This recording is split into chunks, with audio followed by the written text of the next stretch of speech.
À partir de cette semaine, nous allons commencer à voir quelques petites études de cas, c'est-à-dire des exemples très concrets de ce que l'on voit en CM, des exercices autrement dit, et je vous invite à chaque fois à faire pause, aussi souvent que vous le pouvez, pour réfléchir aux exercices avant que je vous en donne la réponse, bien sûr. Alors il y a peut-être des moments où je vous inviterai moi-même verbalement à faire pause, mais même si je ne le dis pas, c'est toujours bien que vous réfléchissiez vous-même, parce que juste regarder une vidéo sans vraiment se concentrer sur ce qui est dit, c'est juste une perte de temps.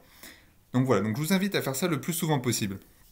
Alors aujourd'hui, en l'occurrence, nous allons voir quelques exemples très concrets de processus phonétiques et de la manière dont on peut les formuler avec les règles que l'on a vues tout à l'heure.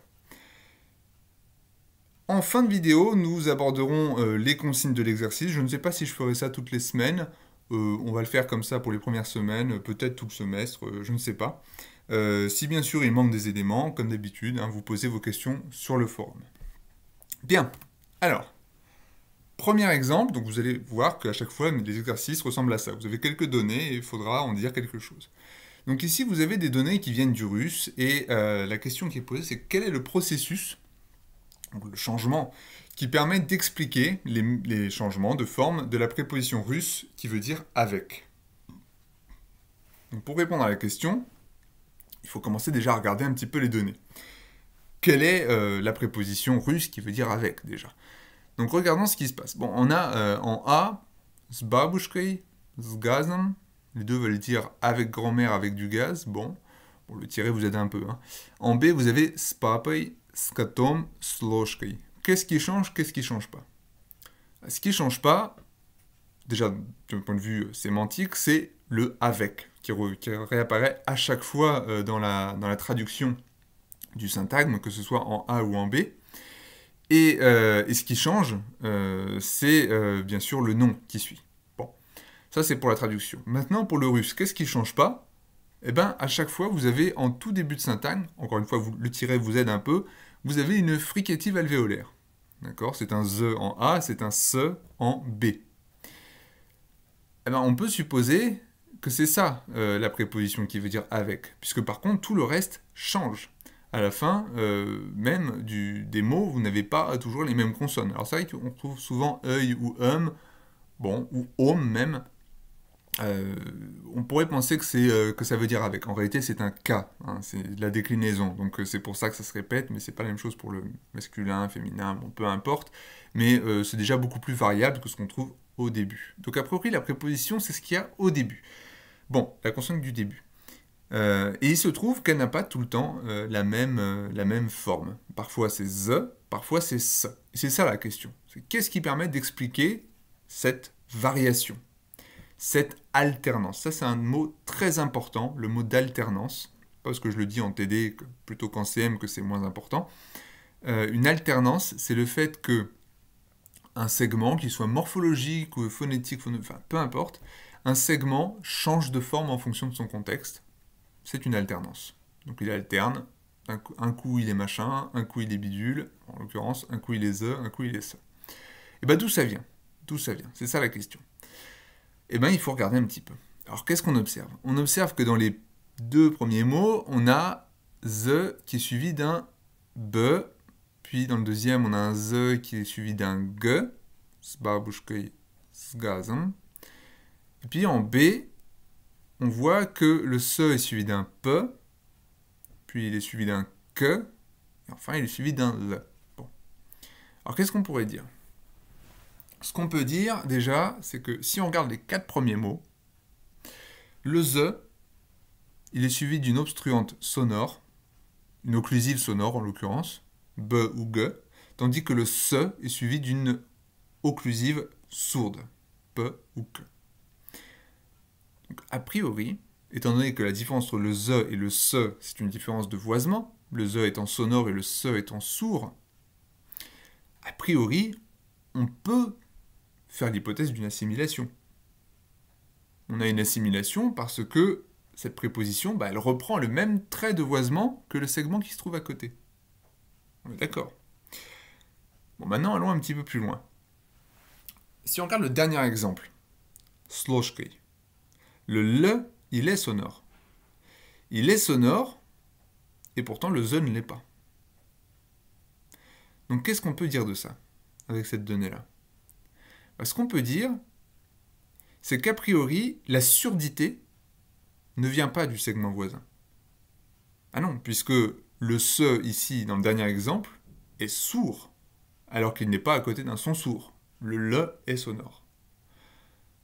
Donc c'est pas la surdité qui vient du segment voisin, c'est la sonorité qui vient du segment voisin. Mais elle ne vient pas de n'importe quel segment. Le est sonore, encore une fois. Il ne donne pas son segment à la consonne qui précède. Par contre, le b et le g, qui sont aussi sonores, donnent le voisement à la consonne qui précède. Alors pourquoi? Parce qu'ils ont en commun d'être des obstruantes, alors que le n'est pas une obstruante. Donc la règle, je vous laisse faire pause pour essayer de la formuler, déjà en termes simples, et puis après sous la forme d'une règle. La règle, avant de passer à la diapo suivante, c'est le se devient sonore lorsqu'il est suivi d'une obstruante sonore. Donc c'est bien une assimilation. Le se devient sonore, donc the, lorsqu'il est suivi d'une obstruante sonore. C'est une assimilation de sonorité, du coup, ça c'est le trait qui est propagé, et il nous manque la directionnalité, c'est une assimilation progressive ou régressive? Elle est régressive, puisque la sonorité vient du contexte droit et se déplace vers la gauche. Donc c'est une assimilation régressive de sonorité. Alors maintenant, comment la noter sous forme algébrique, entre guillemets? Je vous laisse faire pause, moi je passe à la diapo suivante. C'est assez simple. Il suffit de dire moins voisé devient plus voisé, donc quelle que soit la consonne dans laquelle on se trouve. Alors en l'occurrence c'est un se, mais ça marche en réalité ailleurs en russe. Donc vous auriez pu mettre fricative alvéolaire moins voisé devient fricative alvéolaire plus voisé, ça aurait été possible, ça aurait marché aussi, ça aurait été juste plus précis. Mais ça marche aussi ailleurs en russe. Donc moins voisé devient plus voisé, ou ça, et c'est là que ça m'intéresse, devant une obstruante voisée. Donc vous mettez une matrice avec les traits plus obstruante, plus voisée. Alors notez cette utilisation des plus et des moins. Qu'est-ce que ça veut dire? Vous pouvez marquer aussi tout simplement OPS pour obstruante, voix pour voisée, puis dans ce cas vous mettrez SOU pour sourd, tout simplement. Ou vous mettez en toutes lettres d'ailleurs, c'est comme vous voulez, mais c'est juste plus court avec 3 lettres. Bien les plus, c'est tout simplement parce que parfois, c'est intéressant de pouvoir dire ce changement, il concerne tout ce qui n'est pas machin. Et du coup, pouvoir faire la différence entre plus obstruante, c'est-à-dire la catégorie des obstruantes, et moins obstruante, c'est-à-dire tous les sons qui ne sont pas des obstruantes, c'est intéressant. Donc même chose avec moins voisé et plus voisé. Moins voisé, ça veut dire sourd, plus voisé, ça veut dire sonore, etc. Donc là, vous avez donc les consonnes non voisées deviennent voisées devant une obstruante voisée. C'est simple, c'est plutôt simple. On passe au suivant. Ici, vous avez des données en basque. Ces données, elles ont un sens. Alors, vous avez Gison Bahu, qui veut dire homme court, Gison Tonto, qui veut dire homme stupide, Gison Chiker, qui veut dire petit homme, et Gison Gori, qui veut dire homme rouge. Bon. La question, c'est quel est le processus qui permet d'expliquer les changements de forme du mot homme en basque? Si on regarde les données, on voit qu'effectivement, il y a quelque chose qui change. Alors d'abord, repérons le mot homme. Donc le mot homme, c'est ce qui ne bouge pas du tout dans les traductions. Homme court, homme stupide, petit homme et homme rouge. Qu'est-ce qui ne change pas en basque? C'est, a priori, guiso quelque chose, etc. Bahu, tonto, chiker, gori change. Par contre, ce qui précède ne change pas, sauf une partie. C'est la nasale qui finit le mot. Parfois c'est me, parfois c'est ne, parfois c'est gne, parfois c'est gne. Bon. Et c'est ça la question. Qu'est-ce qui explique ce changement, cette variation, cette alternance dans la forme du mot qui signifie homme? Alors déjà, repérons quel est le changement. Quelle est la variation? Parfois la nasale est un me, parfois c'est un ne, parfois c'est un gne, palatal, parfois c'est un n, vélaire. D'où vient ce trait? D'où vient ce trait de lieu? Alors, le contexte gauche, c'est toujours le même, c'est guisso, donc a priori ça vient pas de là. Le contexte droit, en revanche, il change. Et il se trouve que je vous laisse faire pause si vous voulez y réfléchir, et le B de Bahu, il est labial. Bilabial en l'occurrence. Le T de Tonto, il est alvéolaire. Le Ch de Chiker, il est, post-alvéolaire. Post-alvéolaire, c'est très proche de palatal. Et le G de Gori, il est vélaire. Bon, c'est simple. Le me est bilabial, il est à côté d'une consonne bilabiale. Le ne est alvéolaire, il est à côté d'une consonne alvéolaire. Le gne est palatal, il est à côté d'une consonne post-alvéolaire, c'est-à-dire utilisée, prononcée avec le dorsum à l'avant du palais dur. C'est très proche, articulatoirement. Et le gne est vélaire, juste à côté d'une vélaire. Bon, c'est une assimilation, tout simplement. C'est une assimilation régressive, comme tout à l'heure, puisque le trait se propage de la droite vers la gauche. Mais cette fois-ci, c'est une assimilation de quoi? Pas de voisement. Qu'est-ce qui change? C'est le lieu d'articulation. Donc c'est une assimilation de lieu d'articulation. Donc si on doit en faire une formulation dans des termes simples, je vous laisse faire pause pour y réfléchir, c'est assez simple. La nasale finale prend ou copie le lieu d'articulation de la consonne qui suit. Voilà, tout simplement. La nasale finale copie le lieu d'articulation de la consonne qui suit. Alors comment maintenant le noter sous forme de règle? Pareil, je vous laisse faire pause, et moi je passe à la diapo suivante pour vous l'expliquer. C'est simple. On a alors une première formulation un peu plus analytique, et puis une deuxième plus simple, vous allez voir. Donc la première, on a nasal avant le chevron, nasal, donc grand N, on a vu que c'était une catégorie assez fréquente, donc on peut utiliser grand N, devient quoi? Devient une matrice. Donc une matrice, c'est un segment, qui a certaines propriétés qui sont à l'intérieur de la matrice. Donc la matrice, et à l'intérieur de cette matrice, on a plus nasale, ce qui veut dire que la nasale reste une nasale, mais qu'elle acquiert quelque chose en plus. Elle acquiert quelque chose en plus, c'est-à-dire qu'avant, c'était n'importe quelle nasale, que ce soit me, ne, etc., n'importe laquelle, et cette fois-ci, elle acquiert quelque chose en plus, c'est un trait de lieu.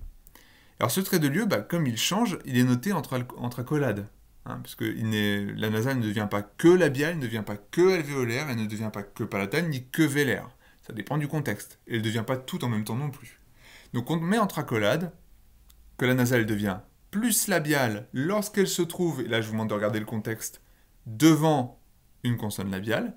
Donc vous voyez à chaque fois, le premier élément du premier ensemble sont accoladés, disons. On va appeler ça des ensembles accoladés. Donc le premier élément du premier ensemble accoladé correspond au premier élément du deuxième ensemble accoladé. Donc nasal devient nasal labial lorsqu'elle se trouve devant une consonne labiale. Devient nasal alvéolaire lorsqu'elle se trouve devant une consonne alvéolaire. Nasal palatal lorsqu'elle se trouve devant une palatale. Et nasal vélaire lorsqu'elle se trouve devant une vélaire. Vous voyez? C'est simple. C'est un peu plus long, mais c'est simple. Et alors, comment faire pour que ce soit plus simple encore? C'est ce que vous avez juste en dessous. On a vu tout à l'heure, la règle, elle est assez claire. C'est qu'en réalité, la nasale copie le lieu d'articulation qui suit. Pourquoi pas le formuler comme ça? Alors, pour le formuler comme ça, c'est très simple. On utilise un symbole alpha ou bêta, parfois, lorsqu'on veut faire une différence entre alpha et bêta, une variable qui représente la valeur. Donc on utilise les lettres grecques pour la valeur. Souvent on met un petit tiret pour bien marquer que c'est pas quelque chose qui, c'est pas une lettre du mot qui suit. Donc en l'occurrence, comment ça se lit là, ce que vous avez juste en dessous, c'est nasal devient une nasale qui a un trait de lieu de même valeur que le trait de lieu qui suit. D'accord? Donc la nasale devient une nasale qui a un trait de lieu alpha si elle est suivie d'un son qui a un trait de lieu alpha. C'est simple, c'est simple. C'est formel, mais c'est simple. Donc vous pouvez utiliser ce type de formulation-là. Donc alpha-lieu ici, mais vous pouvez mettre alpha-mode, alpha-voisement, c'est pas très intéressant, puisque comme il n'y a que deux valeurs, mettre plus ou moins voisé, c'est quand même plus simple a priori. Sauf que dans certains cas, c'est utile. Bon, je ne vais pas rentrer dans le détail, mais on n'en rencontrera pas forcément, mais dans certains cas, ça peut s'avérer utile aussi d'utiliser ces notations alpha. Autre exemple maintenant, on passe en finnois cette fois-ci. Alors en finnois, il y a un truc qui est marrant en finnois, vous l'avez peut-être vu dans d'autres cours, c'est que ce qui est en français est une préposition, en finnois c'est un suffixe. Donc lorsqu'on dit dans la maison, en français, on utilise une préposition, puis un article, puis la maison. Ben, en finnois, on met le mot maison et puis on met un suffixe derrière et ça veut dire dans la maison. Donc en l'occurrence, talo, c'est la maison et talossa, ça veut dire dans la maison. Je vous dis ça parce que j'ai remarqué que beaucoup des listes de mots ou de suffixes que vous m'envoyez étaient presque du copier-coller morphologique du français. Et c'est dommage, lorsque vous pouvez essayer de créer des choses un petit peu plus imaginatives, de ne pas aller voir un petit peu la diversité des langues. Et il se trouve qu'elles sont très diverses. Alors, donc voilà, donc on a un suffixe qui veut dire dans. Donc là, je vous ai déjà donné, prémâché un petit peu l'analyse morphologique. Et ce suffixe, il se trouve qu'il n'a pas toujours la même forme. Donc en A, il a la forme sa, avec un A postérieur. Talosa, saunasa, turusa. Et en B, il change de forme. Kivisa, keresa, metsesa. Donc il a la forme sa. Donc il y a une différence ici d'antériorité. Il est postérieur en A et il est antérieur en B. Pourquoi? Je vous laisse faire pause pour y réfléchir. La règle, elle est assez simple. La règle, elle est assez simple. En A, les mots qui précèdent le suffixe sa ont tous que des voyelles postérieures. Talo, que des voyelles postérieures. Sauna, que des voyelles postérieures. Turu, que postérieures. Et en B, c'est l'inverse. Les racines ont que des voyelles antérieures. Kiwi, kare et metsa. La règle, elle est simple. Je vous laisse faire pause encore une fois si vous voulez la formuler. La règle est très simple. La voyelle du suffixe copie le trait d'antériorité de la voyelle de la syllabe qui précède. Et vu que dans la racine, c'est à peu près le même principe, puisqu'on ne peut pas avoir deux voyelles d'antériorité différentes dans la même racine, alors en fait la règle ne s'applique pas qu'au suffixe. Donc c'est une voyelle copie l'antériorité, le trait d'antériorité de la voyelle qui précède. De la voyelle dans la syllabe qui précède. Alors en réalité c'est un petit peu plus compliqué que ça en finnois parce que les voyelles i et e sont un petit peu des voyelles neutres, mais on ne va pas rentrer dans le détail, c'est pas trop ce qui nous intéresse. Donc je vais passer à la diapo suivante, je vous laisse faire pause pour faire une règle sur papier. Je passe à la diapo suivante pour vous expliquer la réponse. Alors voilà ce que vous pouviez me proposer par exemple. Que voyelle devient une voyelle, alors pareil, hein, comme le trait d'antériorité change, bah, vous pouvez mettre des accolades, donc devient une voyelle qui est... Alors à chaque fois quand je mets plus voyelle ici, hein, j'aurais pu mettre grand V aussi, hein, ça aurait marché, sauf que généralement on utilise les majuscules pour une matrice, pas pour l'intérieur d'une matrice. Mais vous auriez pu le faire si vous trouvez que c'est plus rapide, donc c'est comme vous voulez. Donc voyelle devient plus voyelle, qui est soit antérieure soit postérieure en fonction du contexte. Voyelle antérieure lorsqu'il est précédé dans la syllabe qui précède donc d'une voyelle antérieure. Donc premier élément de l'ensemble accoladé correspond au premier élément du deuxième ensemble accoladé et devient une voyelle postérieure lorsqu'il est précédé d'une voyelle postérieure dans la syllabe de gauche. Donc deuxième élément du premier ensemble accoladé correspond au deuxième élément du deuxième ensemble accoladé.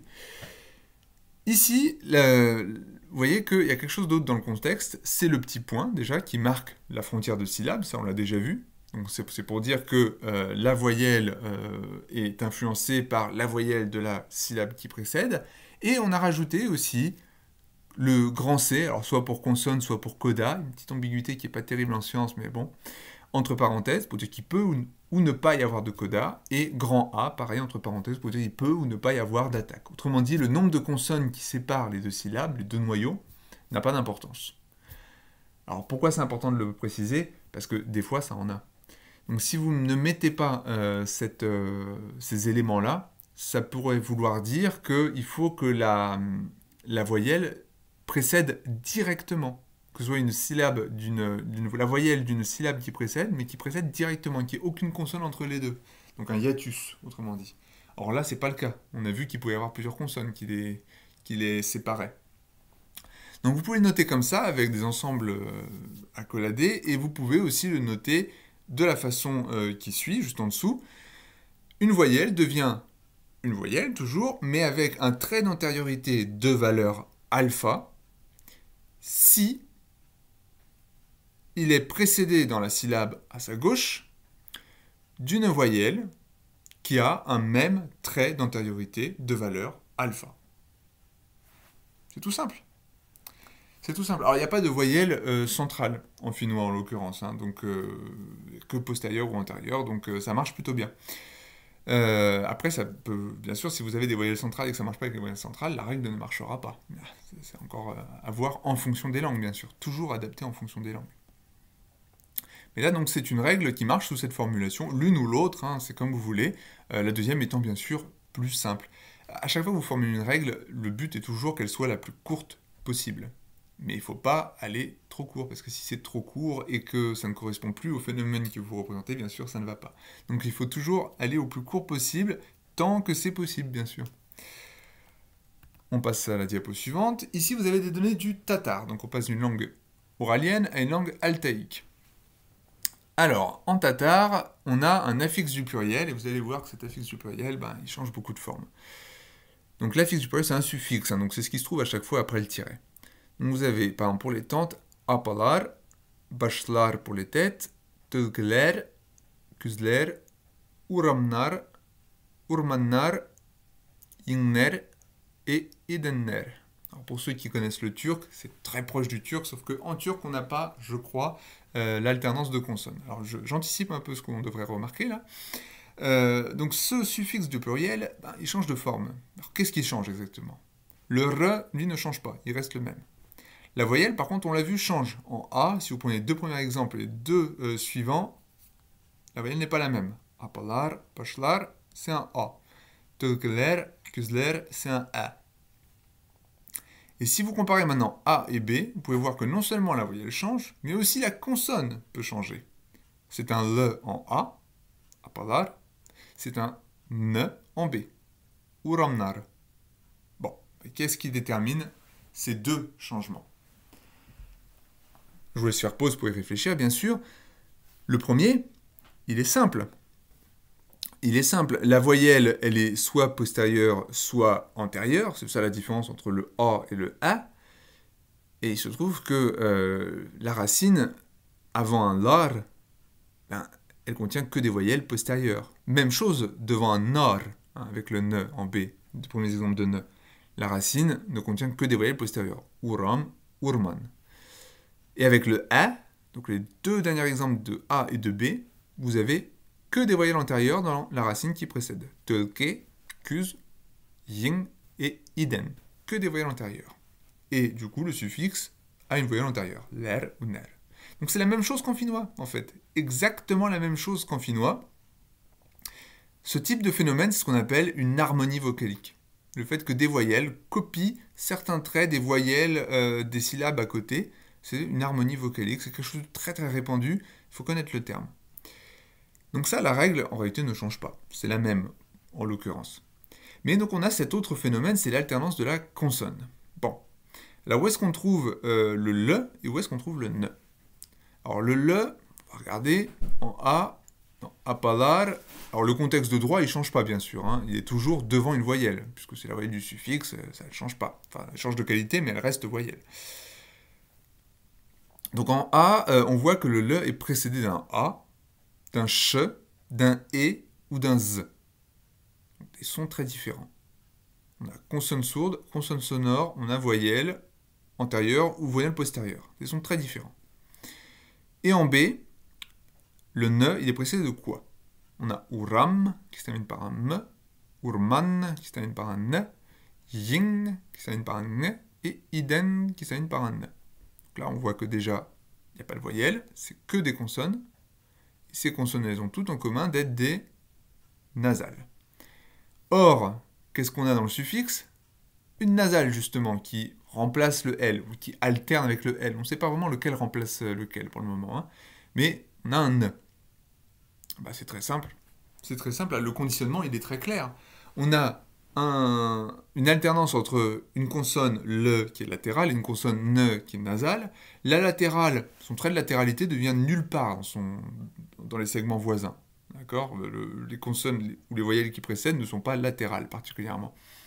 Alors qu'en B, le ne qui est nasal, il se trouve toujours après une consonne nasale. Donc son trait de nasalité, il a de grandes chances de venir de la consonne nasale qui précède. Donc c'est une assimilation de nasalité qui est, la directionnalité, elle est progressive, puisque le trait de nasalité va de la gauche vers la droite. Et pareil, on peut le formuler sous forme de règle. Donc déjà, une forme un petit peu plus prosaïque, c'est simple. La consonne initiale du suffixe en tatar est un le dans la plupart des cas, qui devient ne lorsqu'il est précédé d'une consonne nasale.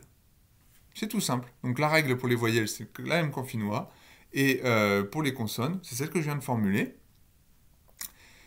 Et on peut passer maintenant à la formulation algébrique. Vous faites pause si vous voulez la faire sur vos papiers. Je vous encourage à le faire d'ailleurs. C'est simple. Le devient ne après nasal. Vraiment, là, on ne peut pas faire une règle plus simple. Hein. Elle est simplissime. Donc, vous ne devriez pas avoir de questions dessus, normalement, j'espère. Mais si vous en avez, bien sûr, n'hésitez pas à la poser. Hein. Quelque chose a pu m'échapper aussi. On passe encore à l'exemple suivant.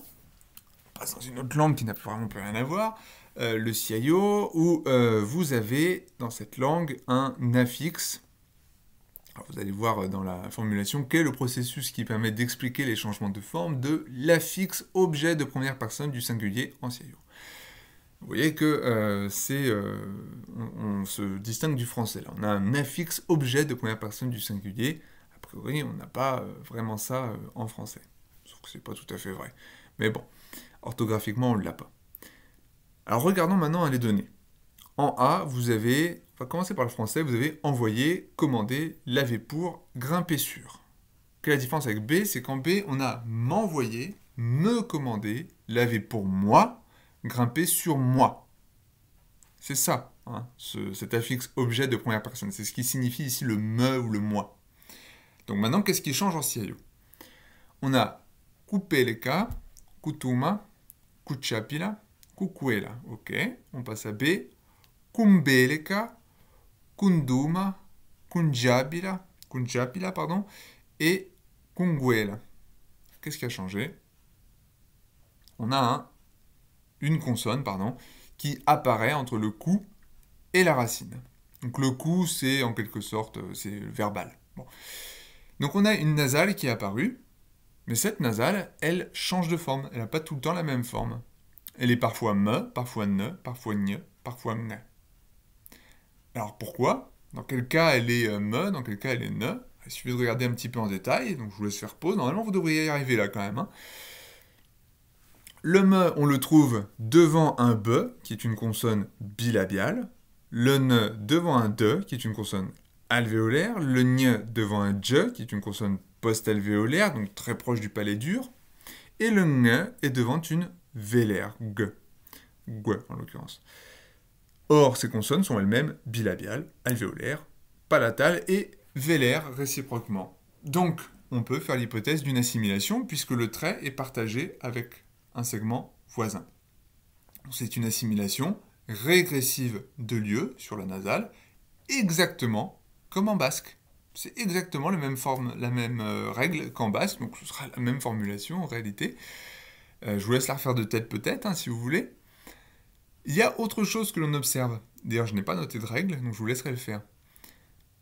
Qu'est-ce qu'on observe? Je vous laisse pause peut-être quelques petites secondes.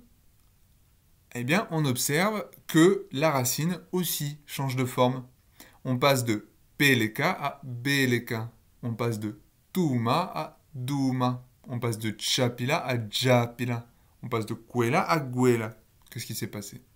Il s'est passé que toutes les consonnes sourdes qui sont en début de racine sont passées à sonores avec l'ajout du suffixe, de l'affixe, pas suffixe d'ailleurs, non, du préfixe plutôt, objet de première personne. C'est ça qui s'est passé. Et donc, vous pouvez formuler une règle pour ce phénomène-là aussi. Cette règle, je vous laisse la formuler. Je ne vous fournirai pas de questions moi-même tout de suite. Si vous voulez la formuler, vous le faites, vous posez la question sur le forum et je vous donnerai la réponse, peut-être après avoir eu plusieurs réponses. Hein. Comme ça, tout le monde aura le temps de le faire avant d'avoir la réponse finale. Donc je vous laisse faire ça et le faire sur le forum. Peut-être que chaque semaine, je laisserai comme ça quelques petits exercices à faire pour ceux qui le veulent. C'est pas noté, hein, c'est pour ceux qui le veulent uniquement. Voilà, donc la formulation, c'est exactement la même qu'en basque. Alors, pourquoi je vous ai mis des exercices avec les mêmes règles aussi? C'est tout simplement parce que on n'a pas tout et n'importe quoi non plus comme règle, hein. Euh, Pourquoi? Alors, il y en a beaucoup, beaucoup, beaucoup, beaucoup. C'est vrai, il y a toujours des petits détails qui les changent. Là, avec si peu de données, on n'arrive pas à voir ces détails-là, tout simplement. Mais les règles, elles font pas n'importe nawak. C'est-à-dire qu'elles sont quand même conditionnées par les mouvements des articulateurs. Et les articulateurs, ils font pas n'importe quoi. Il y a quand même des contraintes physiques. Et donc, dans les langues, on a tendance quand même à voir des règles que l'on trouve, je ne sais pas, par exemple en russe, et puis qu'on va trouver quelque part dans un dialecte, je ne sais pas, du catalan. On va trouver une règle, je ne sais pas, en chinois, qu'on va trouver aussi dans une langue bantoue du fin fond de l'Afrique du Sud. On peut trouver des règles communes à des langues qui n'ont pourtant aucun rapport, bien sûr, bien sûr. Et il y a des règles qui sont très fréquentes et d'autres qui le sont beaucoup moins. Par exemple, les assimilations de surdité, en l'occurrence, sont extrêmement fréquentes. Les harmonies vocaliques sont fréquentes, mais elles le sont déjà un petit peu moins. Et les assimilations de nasalité, comme on a vu tout à l'heure en tatar, le sont encore un petit peu moins. Voilà. C'est aussi pour illustrer cela. Et enfin, dernier exercice, alors peut-être le plus dur, hein. Donc celui-là, je vous invite vraiment à faire pause pour y réfléchir. Quel est le processus qui permet d'expliquer la liaison en français? Alors, je vous mets cet exercice-là, pourquoi? Parce que beaucoup d'entre vous ont tendance à penser que quand c'est des langues qui ne sont pas le français, c'est plus dur, c'est plus compliqué, etc. C'est exactement l'inverse. Si je vous mets un exercice avec du français, vous allez voir à quel point c'est compliqué. Pourquoi? Parce qu'on a beaucoup moins de recul sur le français, qui est une langue qu'on utilise tous les jours. Vous avez appris des tas de conneries à l'école. Pardon pour le terme, mais c'est un petit peu ça quand même. C'est-à-dire des choses qui sont répétées traditionnellement dans les grammaires traditionnelles, mais qui n'ont rien à voir avec la linguistique et qui vous amène à penser les choses de façon presque contraire à ce qu'elles devraient être, à ce qu'elles sont plutôt. Et donc, c'est aussi pour vous convaincre un petit peu du fait que le français est une langue extrêmement ardue à décrire. Alors, qu'est-ce qu'on a ici? On a donc, je rappelle quelques petites données sur la liaison. On a le déterminant 1, donc sans le ne, qui n'est pas prononcé lorsqu'il est isolé. Bon, donc les consonnes de liaison, après, ne sont pas prononcées en position finale, lorsqu'on est en fin de phrase. Hein, c'est comme le petit, vous ne dites pas petite. Donc ça, c'est le quatrième exemple.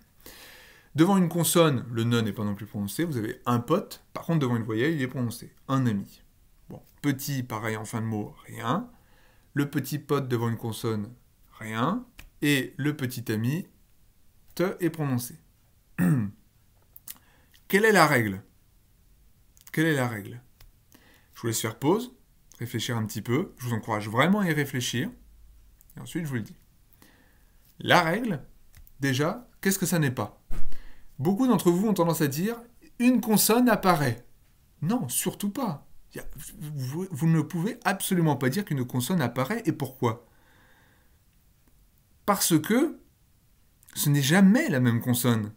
Dans un ami, c'est un ne qui apparaît. Donc déjà, une consonne apparaît avant une voyelle. Bon, ça c'est ce que vous apprenez à l'école. On prononce la consonne devant la voyelle. Mais le ne qui apparaît dans un ami, il n'apparaît pas dans petit. Dans petit ami, c'est pas petit ami, c'est petit ami. Donc vous ne pouvez pas prédire la qualité de la consonne si vous dites juste une consonne apparaît. Donc ça, c'est nul. C'est nul. C'est absolument pas ça la règle. La règle, c'est l'inverse. C'est la consonne chute dans certains contextes. Donc la consonne chute en position finale et devant une consonne. Et ce qui se passe devant une voyelle, en réalité, c'est le cas standard. Devant la voyelle, c'est ce qui se passe normalement. La consonne est prononcée, parce que c'est une consonne, elle doit être prononcée. Mais devant une autre consonne, elle chute, et en fin de mot, elle chute. Alors, là, vous pourriez me dire, oui, mais alors, il y a des consonnes qui sont en position finale, et qui ne chutent pas. Par exemple, petite, au féminin, la consonne, elle est finale, et elle ne chute pas. Et c'est vrai. Et c'est en cela que c'est extrêmement compliqué, que je ne vais pas pouvoir rentrer dans les détails. Diachroniquement, on va se contenter de la diachronie pour faire plus simple. Diachroniquement, Les consonnes finales du féminin, celles qui ne chutent pas en position finale, ce sont des consonnes qui étaient tout le temps suivies d'une voyelle, le schwa. Et ce schwa, il se trouve qu'il est un petit peu maintenu quand même en français moderne. Quand vous dites petite, généralement, ça ne se termine pas vraiment par une consonne. Il y a une toute petite voyelle schwa qui apparaît derrière. Alors plus dans certains parlers que dans d'autres. Peut-être que chez certains, certains vont dire petite, et d'autres vont dire petite, avec vraiment un schwa à la fin. Donc c'est cette voyelle qui empêche la chute de la consonne, tout simplement parce que la consonne diachroniquement n'était pas finale. Par contre maintenant c'est vrai qu'elle a tendance quand même à être finale, et là c'est plus compliqué. Mais on ne va pas rentrer dans les détails. Donc restons sur cette première règle, qui est le plus simple que l'on peut formuler pour le moment, et voyons comment vous le faites sous forme algébrique. Donc je vous laisse le faire pause, le faire, et ensuite je passe à la diapo suivante. Alors voici la réponse, donc si on se contente de cette description un petit peu succincte et valide sur le plan diachronique que j'ai formulé, la règle, elle est très simple. C'est consonne devient ensemble vide, donc devient zéro, disparaît, chute, ou ça, devant une consonne, ou en fin de mot. Alors d'ailleurs, si vous avez noté autre chose, peut-être que vous avez raison, parce que là, il y a une erreur. Il y a une erreur dans ce que je viens de formuler. Est-ce que les consonnes qui sont devant consonne chutent? Absolument pas. Absolument pas. Par exemple, aptitude. Aptitude, est-ce que le P chute devant le T de aptitude? Non, pas du tout. Donc là, il manque quelque chose. J'aurais dû mettre une frontière juste avant le symbole C. Donc c'est pas consonne devient 0 devant consonne ou fin de mot, c'est consonne devient 0 devant frontière de mot suivie d'une consonne ou frontière de mot. Donc, fin de syntaxe, j'aurais dû mettre deux hashtags. Donc, je corrigerai dans le diaporama, je ne vais pas refaire la vidéo pour ça, mais je corrigerai dans le diaporama, vous regarderez. Donc peut-être que certains d'entre vous ont fait mieux que moi. Hein. Je fais un petit peu vite. Voilà pour les exercices. On va maintenant passer aux consignes de l'exercice suivant. Je ne sais pas si ça s'entend, j'ai la voix un peu enrouée, mais je pense que ça devrait être... je pense que je reste audible quand même. Alors, l'exercice. J'essaie d'agrandir un petit peu pour que ce soit lisible quand même. Alors, vous avez, la semaine dernière, construit un lexique dans une proto-langue que je vais corriger demain pour 25 d'entre vous, pris totalement au hasard. C'est-à-dire je ne choisirai pas moi-même, ce sera l'ordinateur qui me dira qui sera corrigé et qui ne le sera pas. Donc vous avez construit le lexique de proto-langue et vous allez maintenant faire évoluer ce lexique dans les deux colonnes qui suivent, c'est-à-dire dialecte A et dialecte B. Alors attention, vous n'allez pas obtenir deux langues différentes. Vous allez obtenir une langue, qu'on appelle une langue fille, qui contient de la variation diatopique. D'accord? Parce qu'il y a deux lieux différents où des règles se sont appliquées différemment, et donc vous avez deux dialectes, mais d'une même langue, comme le français a différents dialectes. D'accord? Mais ça reste du français. Bon. Comment vous allez faire? Alors déjà, c'est pour lundi prochain, 23h59, ça sera l'habitude. Vous allez d'abord appliquer à la proto-langue les règles 1 à 10, qui se trouvent dans la page suivante, que je vais vous montrer juste après, 1 à 10 qui sont communes aux dialectes A et B. Donc il y a quand même un fond commun, ce sont ces règles 1 à 10. Ensuite, en 2, vous allez appliquer au dialecte A la règle 11 qui concerne le dialecte A. Vous allez voir que la règle 11, il y a une séparation en deux, dialecte A et dialecte B. Donc la règle 11 du dialecte A, vous l'appliquez au dialecte A. La règle 11 du dialecte B, vous l'appliquez au dialecte B. Ensuite, pour la 12, vous allez voir que je vous laisse un espace vide. Vous allez construire vous-même une règle pour le dialecte A et une autre règle pour le dialecte B. Et vous allez appliquer cette règle 12 du dialecte A au dialecte A et règle 12 du dialecte B au dialecte B. Cette règle, elle doit être du même type que toutes les autres. C'est-à-dire que ne me faites pas une règle un peu bête du type te chute, hein, sans contexte, sans rien, avec qui concerne juste un segment. Non, je veux une règle un petit peu plus intéressante quand même. Donc, à vous d'en trouver une. Il faut bien sûr que ce soit quelque chose de cohérent sur le plan phonétique, donc une assimilation ou une dissimilation ou une fortition ou lénition, pas du n'importe nawak. D'accord ? Ensuite, vous appliquez toutes ces règles non seulement à votre lexique, mais aussi aux exemples affixés que vous avez produits dans le corps du message dans l'exercice de la semaine dernière. Et vous appliquez bien sûr les règles du dialecte A et les règles du dialecte B. Donc pour chaque exemple, vous aurez deux formes. Une forme du dialecte A et une forme du dialecte B. Et enfin, en 6, je vous demande de définir une première forme orthographique commune aux dialectes A et B en utilisant les caractères de clavier les plus simples possibles. Donc vous utilisez la dernière colonne du tableur. Alors qu'est-ce que ça veut dire tout ça? Et puis quel est l'intérêt? L'intérêt, c'est de vous montrer que c'est très difficile de trouver qu'est-ce qui est de commun à différents dialectes qui sont prononcés donc de façon différente. Et c'est tout l'intérêt de la phonologie ensuite, c'est de montrer qu'est-ce qu'il y a de commun dans des prononciations différentes.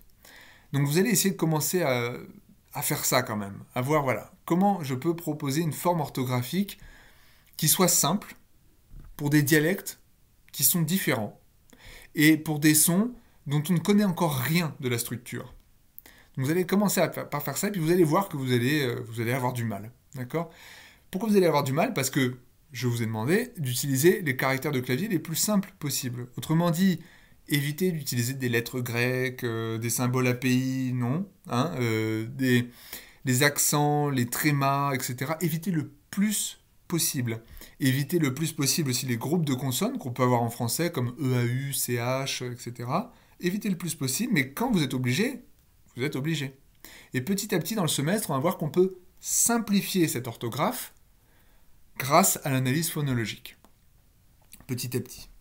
Alors j'espère que ça marchera pour tout le monde, parce que bien sûr, je ne connais pas les données de chacun. C'est tout l'intérêt de ce type d'exercice. Voilà, donc vous rendez vos exercices comme la dernière fois en format PDF pour le lexique dans le forum dépôt des exercices du chapitre 2 et la règle 12 formulée telle qu'on l'a vu, ainsi que l'évolution des exemples affixés et les principes fondamentaux de votre système orthographique doivent apparaître dans le corps de votre message. Alors qu'est-ce que j'entends par les principes de votre système orthographique? Ça veut dire, en plus d'avoir formé une orthographe pour les mots de votre liste, je veux avoir un petit résumé du type, bon bah ce son-là il est écrit comme ça, ce son-là il est écrit comme ça. Si plusieurs sons sont écrits de la même manière, dites-le, et puis pourquoi, voilà, des principes de base. Donc un truc assez rapide, hein. Ce que vous allez probablement utiliser à côté lorsque vous allez former de toute façon l'orthographe de votre liste. Maintenant, regardons un petit peu les règles. Alors, vous voyez que vous avez un ensemble de 12 règles. Alors, ici, j'ai pas mis de contraintes cycliques. On verra ça l'année prochaine pour ceux qui seront en diachronie avec moi. Mais du coup, j'en parle pas puisqu'on va pas le voir. Donc, on va pas le voir cette année, je n'en parle pas. Voilà. Fin de la parenthèse, avant de l'avoir entamé. Donc vous avez pour chaque règle une formulation algébrique et une formulation en toutes lettres. Fiez-vous surtout à la formulation algébrique, hein, parce que on sait jamais, j'ai pu faire des copier-coller et dire des bêtises dans la formulation en toutes lettres, et même après 10 relectures, il en reste toujours. Ce qui m'intéresse, moi, sur quoi je me suis vraiment concentré, c'est les formulations algébriques. Donc fiez-vous surtout à ça. Les définitions en toutes lettres en dessous, c'est surtout pour vous aider dans un premier temps. Après, vous verrez que c'est plus rapide de lire ça que de lire tout ça. Hein? Donc ici, cette règle, je ne vais pas l'expliquer parce qu'elle me semble extrêmement simple. Celle-ci est également très simple. Simplement, je rappelle que ici A note l'attaque et C ici correspond soit à consonne, soit à coda. En l'occurrence, ça ne fait aucune différence. Ici, petite chose à mentionner. Donc ça, normalement, vous devriez pouvoir le comprendre quand même. Alors, OBS, c'est pour obstruante. Je vais peut-être aussi rappeler quand même les raccourcis. Ici, dans le contexte, vous voyez que vous avez un ensemble à collader avec 2 traits du 8. Qu'est-ce que ça veut dire? Ça veut dire que ce changement-là, que je ne vais pas formuler, parce que de toute façon, vous avez la formulation en dessous, il apparaît dans 2 contextes possibles, soit après le trait qui se trouve là, soit devant le trait qui se trouve là. D'accord? Donc à chaque fois que vous avez un ensemble à collader comme ça, c'est-à-dire qu'il y a une disjonction. C'est soit ça, soit ça. Ici, faites bien attention au petit symbole de la longueur qui se trouve là. Faites bien attention au petit symbole de l'accent qui se trouve là, qui concerne donc la position notée par le petit tiret du 8.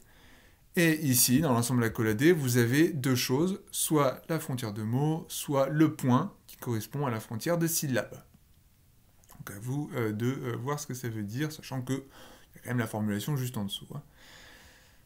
Ici, c'est occlusif. affriqué. Là, c'est la frontière de mots. Et là, c'est ce qui correspond à consonne, hein, pas coda. Ça pourrait être coda aussi, mais en l'occurrence, c'est consonne ou coda. Ou les deux sont possibles. Ça marche pour les deux. Ah, non, oui, c'est plutôt coda. Parce qu'en fonction de vos lexiques, ça pourrait être consonne. Bon, peu importe. C'est plutôt coda. Donc ici, c'est pour coda. Voilà. Ici, ant, c'est antérieur, donc moins antérieur, vous aurez compris, plus antérieur, vous avez compris. Ici, c'est le symbole pour coda, ça, c'est l'attaque, la frontière de syllabes, faites attention, et la position où se trouve le changement. Là, vous avez toute une matrice qui contient voyelles antérieures et moins fermées, comme trait, donc non fermées.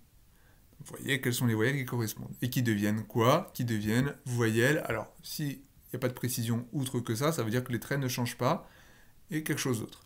Ou ça, le contexte, faites attention au petit symbole de l'accent et au petit symbole de la syllabe.